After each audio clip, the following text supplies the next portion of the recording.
सात संगत जी प्रेम से कहना धन निरंकार जी। सात संगत जी दासी स्वागत करती है आप जी संतों महापुरुषों का आपके ही अपने YouTube चैनल सच्ची गुरु भक्ति पर। तो सात संगत जी दासी आप जी के सामने आज फिर से एक नई प्रेरणादायक कहानी लेकर के आई है।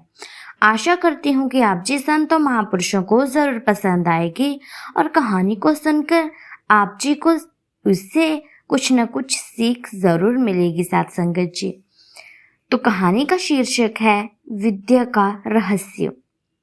कि जो सात संगत जी ब्राह्मण लोग होते हैं, संत महापुरुष लोग होते हैं, उन्हें विद्या का रहस्य कहाँ से मिलता है।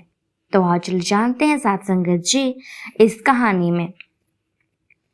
एक बार एक ब्राह्मण था सात संगत जी, उसका नाम तपोदत्त था। जब वह छोटा था तो उसके पिता ने उसे पढ़ने के लिए पाठशाला में भेजा था। उसका पढ़ने में बिल्कुल मन नहीं लगता था, इसीलिए कई साल पाठशाला में जाने के बावजूद वह पढ़ना लिखना नहीं सीख सका था, क्योंकि साथ संगत जी उसका मन ही नहीं लगता था। इसीलिए वह जबरदस्ती की पढ़ाई करना ही नहीं चाहता था। बचपन तो खेलने कूदने में बीत गया साथ संगत जी उसका, लेकिन जब वह कुछ बड़ा हुआ तो उसकी अज्ञानता उसके अपमान का कारण बन गई। विद्या ग्रहण न करने के कारण वह मूर्खतापूर्ण बातें करता था। उसके अन्य भाई बहन लगन और मेहनत से पढ़ते थे साथ संगत जी। दुनिया भर में उनकी विद्वता की धाक थी, सभी लोग उनका आदर सत्कार करते थे। इसके विपरीत तपोदत्त का सभी मजाक उड़ाते थे। महामूर्ख कहकर खिल्ली उड़ाई जाती थी सात संगत जी उसकी, क्योंकि उसे पढ़ाई ही नहीं आती थी। वह कभी ज्ञान की बातें करता ही नहीं था, कभी समझदारी की बातें करता ही नहीं था, जिसके कारण उसे अपमान का सामना करना पड़ता था, उसे अपमानित होना पड़ता था। तब तपोदत्त को भी अपनी अज्ञानता अखरने लगी थी। वह भी अपने अन्य भाइयों की तरह विद्वान बनना चाहता था, लेकिन आयु अधिक होने के कारण उसे पाठशाला जाने में शर्म महसूस होती थी। इसीलिए उसने व्रत तथा तपस्या आदि के द्वारा विद्या ग्रहण करने की ठानी। वह निश्चय करने के बाद उसने घर छोड़ दिया और गंगा किनारे जाकर तपस्या करने लगा। वह तरह तरह के व्रत रखकर अपने शरीर को कष्ट देता था। उसका विचार था कि उनके इन व्रतों आदि से प्रसन्न होकर सरस्वती उसे विद्या का दान देगी, इसीलिए वो व्रत रखता था। देवताओं के राजा इंद्र को जब तपोदत्त के इन हठी व्रतों की सूचना मिली तो उन्हें बहुत चिंता हुई सात संगत जी उसकी। वह सोचने लगे कहीं यह नादान अपने हठ के कारण अपनी जान से हाथ ना धो बैठे। इसे ये बताने की आवश्यकता है कि विद्या अध्यापक अथवा गुरु की कृपा से ही मिलनी असंभव है। जब तक यह किसी गुरु की शरण में नहीं जाता, यह विद्वान नहीं बन सकता, बल्कि ये सब ऐसे ही कार्य करता रहेगा जिससे किससे फिर विद्या जो है वो प्रदान नहीं होगी। सात संगत जी, बहुत सोचने विचारने के बाद देवराज इंद्र ने एक ब्राह्मण का वेश बनाया तथा उस स्थान पर पहुंचे जहां तपोदत्त विद्या पाने के लिए तप किया करता था।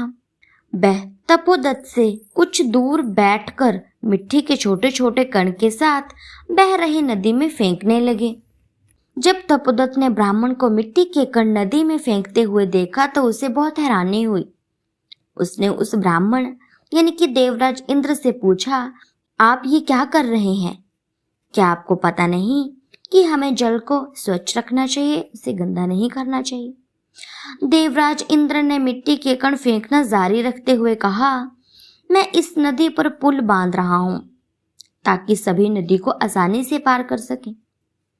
देवराज इंद्र की बात सुनकर तपोदत्त की हैरानी और बढ़ गई और वह झल्लाकर बोला, यह कैसी मूर्खता है? पुल मिट्टी के कणों से कैसे बन सकता है और इतने छोटे छोटे कणों से कैसे बन सकता है? पुल बनाने की विधि है, उस विधि के द्वारा ही नदी पर पुल बांधा जा सकता है, वरना जिस प्रकार आप बना रहे हैं इस प्रकार तो कुछ भी नहीं होगा। इस प्रकार धूल के कण फेंकने से पुल तो नहीं बन सकता। तपोदत्त की बात सुनकर देवराज इंद्र मुस्कुराने लगे। फिर हंसते हुए बोले, जिस प्रकार पुल बांधने की विधि है उसी प्रकार विद्या प्राप्त करने की भी विधि है। विद्या उस विधि के द्वारा ही प्राप्त की जा सकती है। यह कहकर देवराज इंद्र ने तपोदत्त की आंखों में झांका, फिर उसकी पीठ थपथपाते हुए उसे समझाया कि वत्स, सनातन नियम है कि विद्या गुरु के द्वारा ही प्राप्त की जा सकती है। गुरु यदि कृपा करेंगे हम पर, तभी हमें जो विद्या जो है वो प्राप्त होगी। गुरु यानी कि अध्यापक ही विद्या का दान दे सकता है। यह दान व्रतों या तपों आदि से प्राप्त नहीं किया जा सकता। ये तो मूर्खता कर रहे हो। इसीलिए तुम्हें गुरु की शरण में अवश्य जाना पड़ेगा। जब तुम गुरु के आदेशानुसार लगन तथा मेहनत से अध्ययन करोगे तभी विद्वान बन पाओगे, वरना ऐसे ही अज्ञानता से भरे हुए ही रह जाओगे। इस प्रकार से तुम्हें विद्या मिलने वाली नहीं है। इसीलिए सही यही है कि तुम किसी गुरु के पास जाओ और उनसे शिक्षा ग्रहण करो। नहीं तो ऐसा करने से तो तुम्हारी अज्ञानता बढ़ रही है, विद्या नहीं। यह समझाकर देवराज इंद्र वहां से चले गए। तपोदत्त को पता चल गया कि विद्या प्राप्त करने के लिए उसे गुरु के शरण में जाना पड़ेगा। उसने बेवजह शरीर को कष्ट देना बंद कर दिया और एकदम घर वापस लौट आया। वह गुरुकुल के अध्यापक के पास पढ़ने के लिए जाने लगा। उसे बहुत लगन और मेहनत से पढ़ाई की तथा शीघ्र ही महान पंडित बन गया वो, क्योंकि सत्संग जी वो बहुत ही लगन से पढ़ाई कर रहा था। हर कार्य को संपन्न करने की विधि होती है। यदि विधि अनुसार कार्य किया जाए तभी सफलता मिलनी संभव है, अन्यथा असफलता ही हाथ लगती है।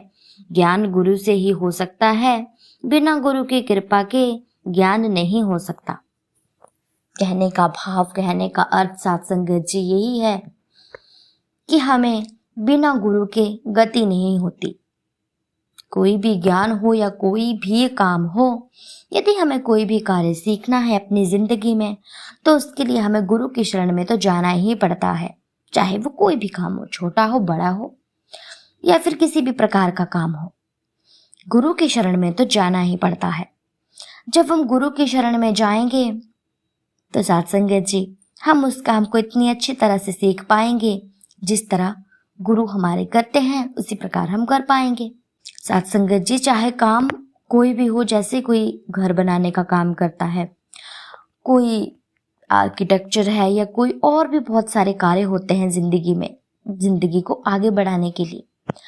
और सत्संग जी उसी प्रकार विद्या भी है। यदि हम स्कूल नहीं जाएंगे तो हम ज्ञान कहाँ से प्राप्त करेंगे? हमें कैसे पता चलेगा कि कैसे पढ़ा जाता है, स्कूल में कैसे जाया जाता है, स्कूल में टीचर कैसे पढ़ाता है। इसीलिए सत्संग जी हर कार्य को करने के लिए गुरु की शरण में जाना अवश्य होता है। यदि हम बिना गुरु के कार्य करना आरंभ करेंगे तो हमें अज्ञानता के अलावा कुछ नहीं मिलेगा, बल्कि हमारी मूर्खता ही बढ़ेगी। इसीलिए सत्संग जी होशियारी नहीं बरतनी है, केवल और केवल इस परम पिता परमात्मा का ध्यान करके अपने मन को शांत करके गुरु की शरण में ले जा करके अपने कार्य को महत्व देना है। तो सत्संग जी दासी भी कहीं बोलों में ही ना रह जाए इस कहानी को, और इन बोलों को अपनी जिंदगी में भी धारण करके दिखाए। तो सत्संग जी दासी की कहानी आप जिस संतों महापुरुषों को अच्छी लगी तो वीडियो को लाइक कीजिएगा, कमेंट में धन निरंकार जी जरूर लिखिएगा, क्योंकि सत्संग जी ऐसी ही प्रेरणादायक कहानियां मैं आप जी संतों महापुरुषों के सामने हर रोज लेकर के आती रहूंगी। आप जी को ऐसी ही कहानियां सुननी है और तो सत्संग जी चैनल को सब्सक्राइब जरूर कर लीजिएगा। अब मैं मिलती हूँ आपसे नेक्स्ट वीडियो में, तब तक के लिए धन निरंकार जी।